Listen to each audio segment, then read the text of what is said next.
Well, I'd like to welcome you all to another edition of In the Bleachers. As we tape this, it's December 5th, and our suspension has been lifted. Once again, if Coach can remember to stay away from the F-bombs, we should be in good shape. But after 3 weeks, after 3 weeks of being told we could not perform, we have been put back on probation.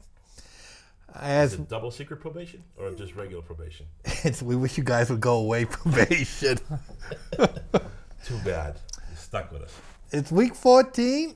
The Pats are 9-3, and they've come off, I don't know if I'll say lackluster. I'll let other minds determine, but a victory over Miami. Guys, let's start off talking about last week's victory, the highs and the lows. Rich? Well, the one high for me was that we did eclipse the 100-yard marker on a very good rush defense that the Dolphins feature, one of the best in the NFL, very underrated. So we stuck with the game plan. We didn't go away from it too much. Now we're 9-0 when we eclipsed the 100-yard marker, 0-3. So I like them to emphasize the run and stick with it. It wasn't working too much early, but we stayed with it, and you kept them honest at least with it. That's where your play action, a lot of that works from. The numbers aren't as good as they could have been. A lot of drop passes early, stuff like that. Hernandez dropped a sure touchdown. Things of that nature kind of skewed Brady's numbers downward. I don't think he played as porous as maybe some people do. I don't think he played his best, but I don't think he played as terrible as some people.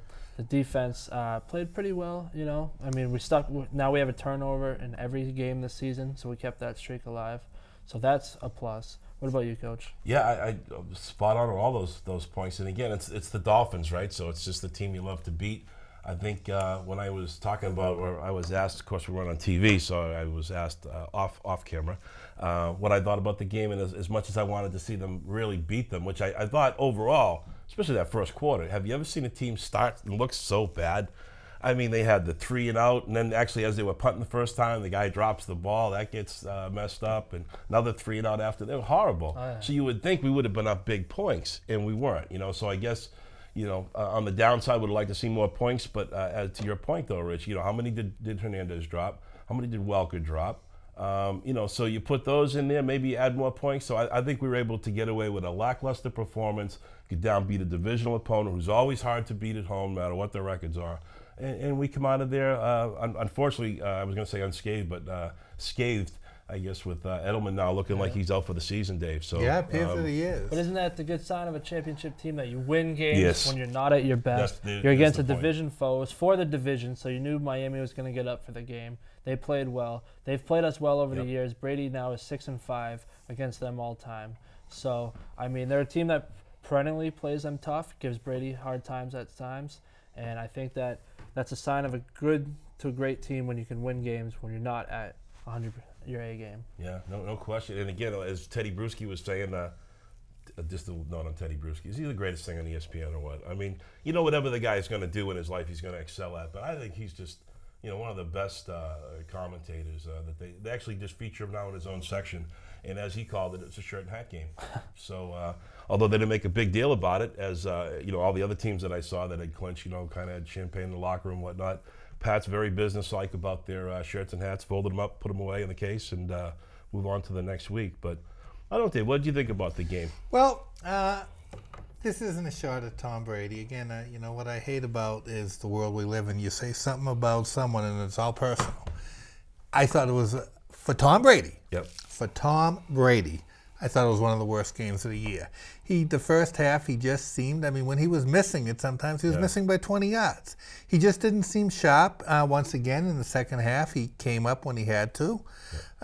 Running, they were horrible in the first half. I mean, what did our main man there got? Something like 8 yards and 12 carries. Yeah, Ridley was put to sleep early. Like you said, they're a great run defense. Oh, absolutely. That's what I liked about it. They stuck with it. They didn't just walk away. They could have abandoned it. Years ago, they walk away from the run. They just sling the ball. Yeah, no, they have to run. They're a team that's shown they're successful. But I just thought, you know, we used the word flat.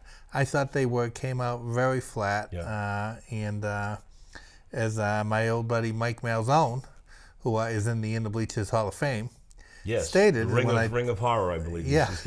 When I spoke to him, he said there was no question that they had been off for 10 days. You know, yeah, that's a good point, right? Because they had the short week, and then they had the real long week. So yeah, and he said, you know, that's why he felt the first half was the way it was. But I just thought, I don't think the Patriots have still put 4 perfect quarters together, which is scary as heck when you figure how many points they score. 9-3, and we haven't played a really good game yet, so that's not a bad thing. I'd like to talk a little bit about the Invisible Man. Claude Rains. Well, I wonder how many people remember Claude Rains. Probably not too many, because we are pretty old, Dave. So do you remember Claude Rains, the Invisible I Man? remember. Well, I'll tell you, Movie. the other Invisible Man was Ducky from NCIS. David McCallum was on a 2-year series in 1964-65 for NBC. Yep, I remember that. I was 3 years old. Yeah. Yeah, it was tough, though, because you couldn't see what was happening. No. Because he was invisible. But bumps. Now, where were we before I got taken off? You were going to talk about the Invisible Man, and then I don't know what you're talking about because he's invisible. Brandon Lloyd. Oh, yeah. I mean, I do not remember a guy being, invisible on his part, though, or I don't think he was thrown to for the first quarter, or first half. Once. That was in the fourth quarter. When I'm saying invisible, I'm not saying whose fault or not fault. Oh, yeah. Just I'm saying he was out there and he wasn't targeted, so the question has to be asked. Yeah, Two things, and I don't have the answer. Maybe a young budding star does. Budding star. Yeah. The question would be, was he just not in the plan at all, which I don't believe, or was he covered all day? Yeah. But I'm just saying, he was out there, and yet they weren't throwing to him. And whatever it is, they need to get him a little more involved. That's my personal opinion. Yep. He's as close to they have as a deep threat. They kind of got him to be that deep threat, per se. They have enough slot and tight end receivers. They get that profile covered, don't they? Yeah, it'd be nice to see him get a little more involved in the offense. Well, if there's ever a week to get involved, it's this week because they're dropping like fly. Now you get no Gronkowski, no Edelman now. Yeah. Now he has to step up. There's no choice. So now he can't kind of fly under the radar and stay invisible, or so to speak. Now he has to step up because now someone else needs to be that third option behind Walker. But that's like my question for you in all seriousness is because I think you have a better view of the game than I do. What I mean by that is I kind of see things from the macro. If you whack me on the head, I'll tell you what happened. You're up here, Dave. Yeah, I don't know. That's making me sound good. But I'm saying the opposite. I kind of have it. I don't necessarily see what's going on in the trenches as much. And my question is, that's what I'm asking him. What was he covered? Were you noticing that he was being blamed? Was there a reason? I don't know. I was at a loss for words too because he really wasn't. The best corner on their team, Sean Smith, was guarding Welker for most of the game. Right. And Miami, that's been their downfall this season, is their secondary. They feature a very good front seven, and their secondary has been their woe. And I was baffled. I even said to one of my friends I was watching the game with at some point, I'm like, is Lloyd out there? Because I see him, but I don't see him. Like, he's not even looking his way. That's for the invisible man. I don't know if that – I don't know if – see? I don't even know – I just don't know if it was a case where Brady was taking – what the defense was using him as a decoy, looking him off. Because Hernandez ended up with 9 catches and dropped a couple more, so he could have even had more. So I don't know if he was just knew that Hernandez had a mismatch that he liked more and just kept going to that. I'm just saying, we're in week 14, and he really hasn't had a statement game. Nothing. Yeah. Really hasn't. And if you're going to have one, what better time than Monday night against the team you need to beat for the division or the conference title? The one play to his defense, when they did throw to him, it was a first down late in the game. A big one. And then the next time he touched the ball was the onside kick. Oh, yeah. I get no real complaint. I just got confusion. And also, again, to his point, given his history, no yapping and no whining about not hitting the ball. They did go up to him and kind of bait him a little bit, and he says, "Hey, we got to win." He said all the right things, whereas maybe in the past he was a little perceived to be a little selfish. So he's drinking the Patriot Kool-Aid, and I wonder if it's Belichick just kind of, let's knock you down a little bit. And man, there's no egos allowed in that locker room. So if it is, let's knock you down a little bit. We're at week 14. Yeah, prop you up just a tad, huh? 8, defense. How can anyone say this isn't a much better defense than it was in the first few weeks?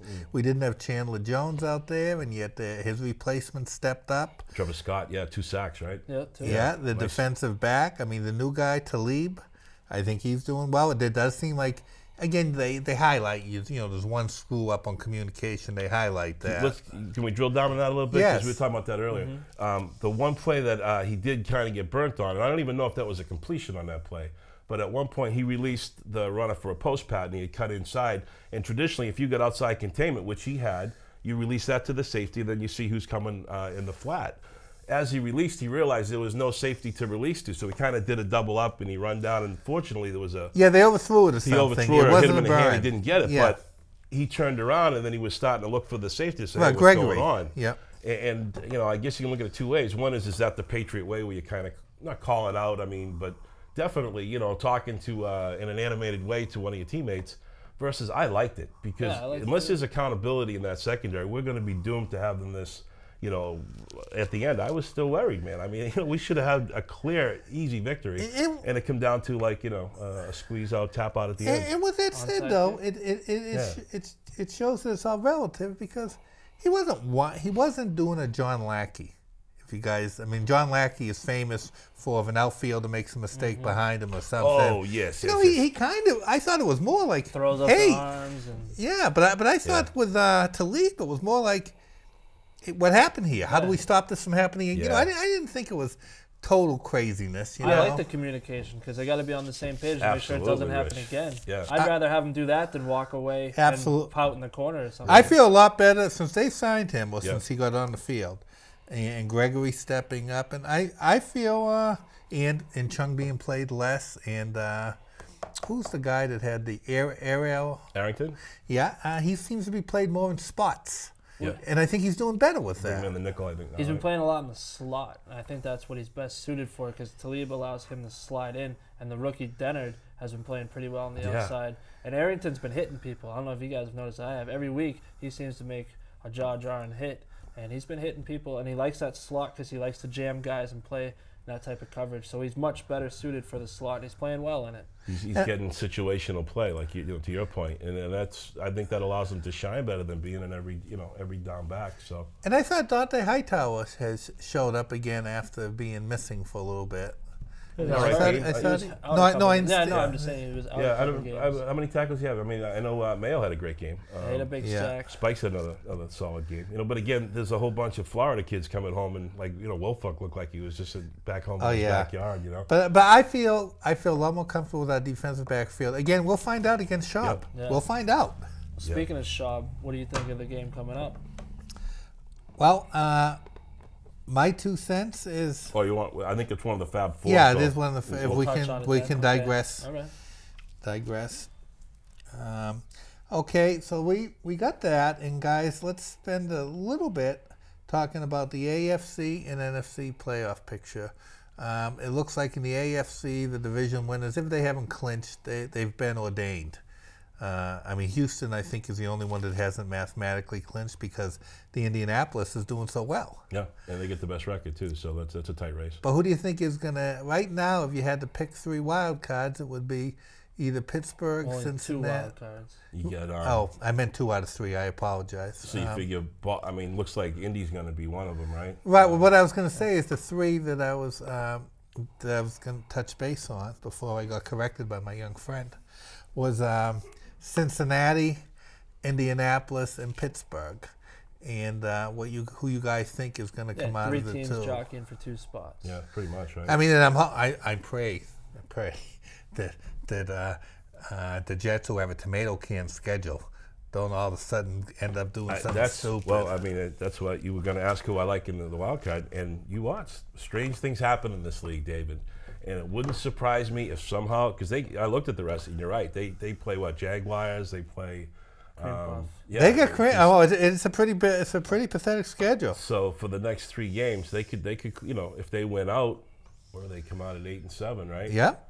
Mm-hmm. I mean, or it's 8-8. No, 8-7. Right now they're 5-7. So that's the next 3 games. So they got 4 games left. Yeah. Well, Indianapolis has to play Houston twice down the stretch. And that's huge. Yeah. It's huge in 2 ways because we need Indianapolis to win one of those games if we beat Houston to get another loss for them. So with that method, I'm rooting for Houston to get in because they need to win one of those games down the stretch. Right. With that said, I think they do because Pittsburgh and Cincy have to play each other again, and one of them will lose that game. So I think you're only going to get the 2 teams from the north, either Baltimore or Cincy or Pittsburgh. Yeah. But interesting enough, if Pittsburgh and Cincy do make the playoffs and Indianapolis doesn't, all the playoff teams from last year would come back and play in the playoffs again this year, and that's never happened. We're all the same playoff Really? teams. Do you think the thing that normally there's always a couple interchangeable teams. That's an interesting stat. Do you think the thing that I fear about just something stupid happening with the Jets? Because my Jets are the same as the Yankees. When the Red Sox are out, then I just root against the Yankees.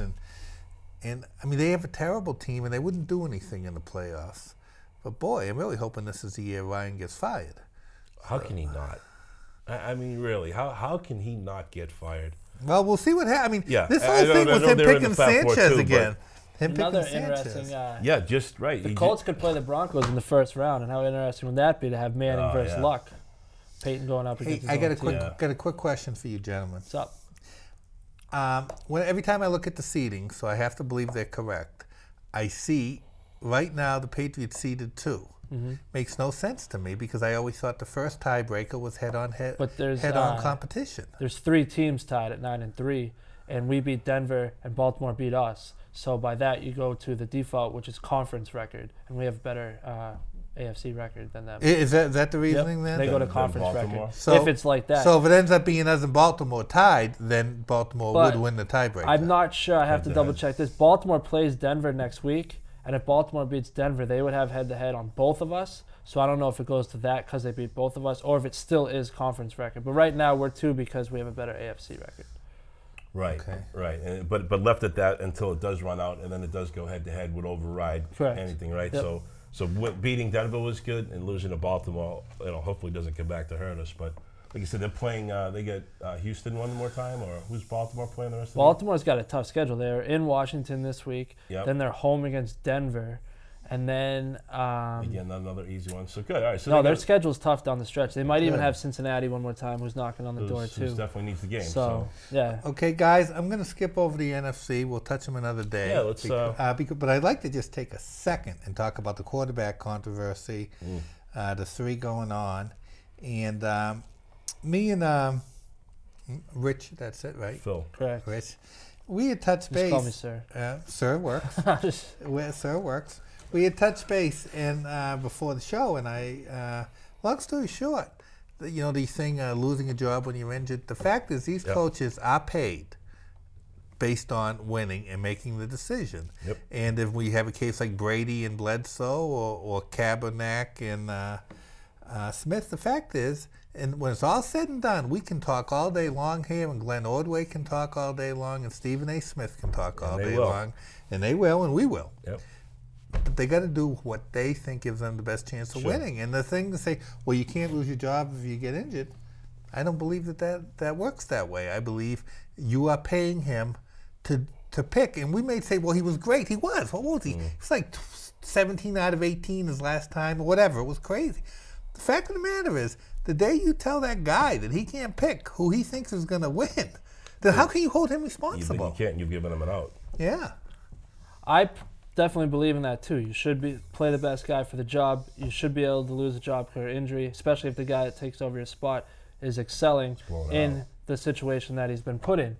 But with the Harbaugh situation, I didn't like it for a couple of reasons. One, I totally agree that Harbaugh should be able to play his guy. Obviously, Kaepernick is his guy for the future. He traded up in the draft to get him. Yep. He targeted him early, went and Yep. got him. It's his guy, and now he wants him.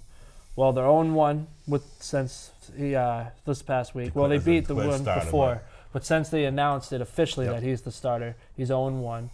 Alex Smith is already on record saying he doesn't like it and it sucks, and that he lost his job because of concussion. I mean, what would you expect? What I'm saying is that you create a divide in the locker room because you're going to have Alex Smith guys. Some guys already have come to his aid. Now, without doing anything at fault, you've created a tension in the locker room because you have Alex Smith camp and you have Colin Kaepernick camp. So already that's not off to a good start. Like I said, they lost it. Who knows if that had anything to do with it, but you've created a divide in the locker room, and that's going to be there. That stink is going to be with you till the rest of the season. So if I echo back what I think you just said, so basically you're okay. You understand that he has the ability, and that should be the right of a coach to do that. But in this case, you think he just is, I think Smith creating was the more guy. problems than he's solving here, right? The kid got you to the NFC Championship game last year, and you're a fumble from the punt returner away from going to the Super Bowl. If Kyle Williams catches that So you punt, disagree with the decision? I disagree with the decision, but I agree with the fact that he should be able to make the decision. No, that's fair. And don't forget, when you lose, though, everyone smells bad. And when you win, everyone smells good. Yeah. And I'm just saying next week, if he wins... Yeah, well, he should win because he has Miami going to San Francisco. So they're going to be ticked off if they just lost to the Rams. So the defense is going to win them a game. And I know we'll get rolling, but on closing on that, Dave, again, remember, this isn't a league rule. This isn't anything more than, I wouldn't even call it a best practice. It's a coach's prerogative. Now, Parcells had the clear and kind of in stone, no one loses their job to injury. But then again, what he would allow to happen is, okay, as soon as you get back, you start the next game. Hey, you're not cutting it. Boom, you yanked him, the guy goes back in. But he did, and that was his policy. And I think as he get older and a lot of these situations come up, his policy ended up coming against them. So with Belichick, I don't think he has any declared policy. It's the best man wins, and there's no warranties provided or any type of well, and again, if you go back to Belichick, Belichick did the same thing. Yeah, the Patriots were 1-2, trending downward at the time. Yeah. So and it's different too. When Bledsoe came back, he was a total stand-up guy about it, and was the team player versus you had said. Smith. Although to this day, though, he always resents it. He resents that after he won the game against, I believe it was Pittsburgh. He feels he should have started the Super Bowl. Yep. Well, let's be glad he didn't because we won. Yeah. All right, well, let's get on our bicycle now. We're going to make some executive decisions here, gentlemen. We got 4 games, and we can only talk about 2. Let's talk about the Jets and the Jaguars very quickly, and the fact that they're staying with Sanchez instead of McElroy. Just announced before we started filming that Rex Ryan has declared Mike Sanchez will be his starting quarterback. Is that just a great story to watch down there in New York? I have so much fun. I loved watching the ticker on the 1 o'clock, watching those score updates coming in from Arizona. 3-0, 3-0, 3-0. I mean, just 2 inept teams, 2 horrible teams. You got Ryan just floundering around, the coaching staff sniping at each other. Now they're tweeting at each other. Oh yeah. And this is good. This is my greatest fantasy. It's fantastic. Fireman Ed retired. And that's what do you think of that? How much fun was that? How nice is that? I got a call. You had mentioned Mike Malzone earlier. I got to learn the news of Fireman's Ed's demise from Mike. And there's no better way to learn news like that than from Mike. Scooping the world on it too. I mean, I heard way ahead that he had tweeted, he had deactivated his Twitter account, and I guess he had cited some newspaper article that he didn't want to get in any fights down there, and he just was sick of dealing with all the drunks. What do you expect to deal with? What is he talking about? I mean, it just shows you the type of zero support they have. Their fans are horrible. They aren't fans. They're fair weather at best. Quitter.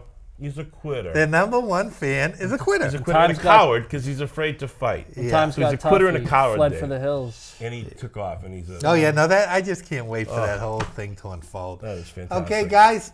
Thank then you. I think we'll take the final 3 minutes and talk about the big game. Yeah. Probably the biggest game of the season. Well, you see the hype starting. Come Thursday night, that'll start just a drone of pump and pump and pump. This is the biggest game. I think you had mentioned it's the latest that they've ever had this high, top number 1, number 2. Really? Mm-hmm. Okay, talk to me, my friend. Well, it's going to be a chess match of games because both offenses are extremely well balanced. Yeah. Both can run the ball, both can throw the ball, both have good receivers, both have good tight ends. So they're mirror images of each other on offense. It's whatever defense, I think, creates the most turnovers, and that's been our defense's forte all season. But they created 6 last weekend, albeit against Tennessee. Anytime you create 6 turnovers, huge. So it's going to be whatever team, as the cliche, comes up with that big play. I know it's a cliche, but it's going to come down to that. If a special teams touchdown, a turnover in the red zone, something of that is going to be the difference of this game because these 2 teams are so evenly matched. It's going to be whichever team makes the first and last mistake. That's a cliche. I think so. Okay. But that's what this game is. It's a heavyweight fight. We're going to play it 1 game at a time. It's a heavyweight fight. Give it 100%. All right, Coach, first of all, I need to speak to you. I'm not pleased with you. Oh, okay. Excellent. Where are your colors? Where are my colors? Right here. Blue. Patriot blue.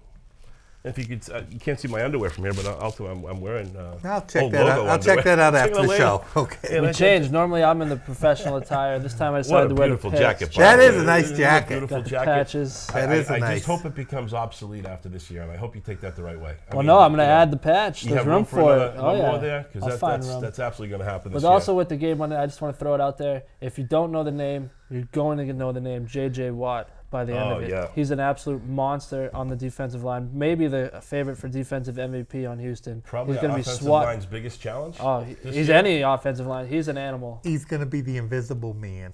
Oh, I like that, man. I like that. I'm not saying what else is going to take it. I'm saying he is the guy that Belichick has said take him must out. Be eliminated this game. Double team, whatever. We're going to take him out. And I'm not saying that other people won't benefit, but that is my prediction, gentlemen. Yeah. Coach, you're up, buddy. You got 50. I'm going to give you the last 49 seconds and close us out. All right. I like your hat. Oh, thank you. I think it's a beautiful hat. Where'd you get it? I got it from one of the finest gentlemen in the town of Merrimack, Dave Yakuboff. Really? Brought it back from Aruba? Yep, brought it from Aruba and was kind enough to give this to me. Wow. That's just a beautiful hat. It's a city of champions. It's great to live in the city of champions. And I guess I'll just say hope that we can put this one up. This is big. This means probably bye in a home game, right? I mean, it's pretty fair to say, right? Mm-hmm. Divisional. I mean, we get another tough game. Denver's schedule is really easy from here on out, so you can assume they're going to win most of their games. They're going to win out. We need this game. And I think big teams step up for big games. I hope the fact that the flag didn't fall. That's not a good omen. Have any omen, that is not a good omen. Save it there. Save it, fellas. Yeah, you're damn right. It's like, wave it proudly. Got to remember our flag. All right. We saved it. So Dave, I think Big Pats win. That's my prediction. Okay, close us out.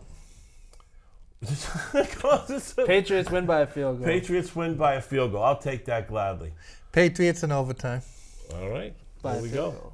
See you next. Film at 11. All right, folks. Thanks a lot, everybody. See you next week. Thank you.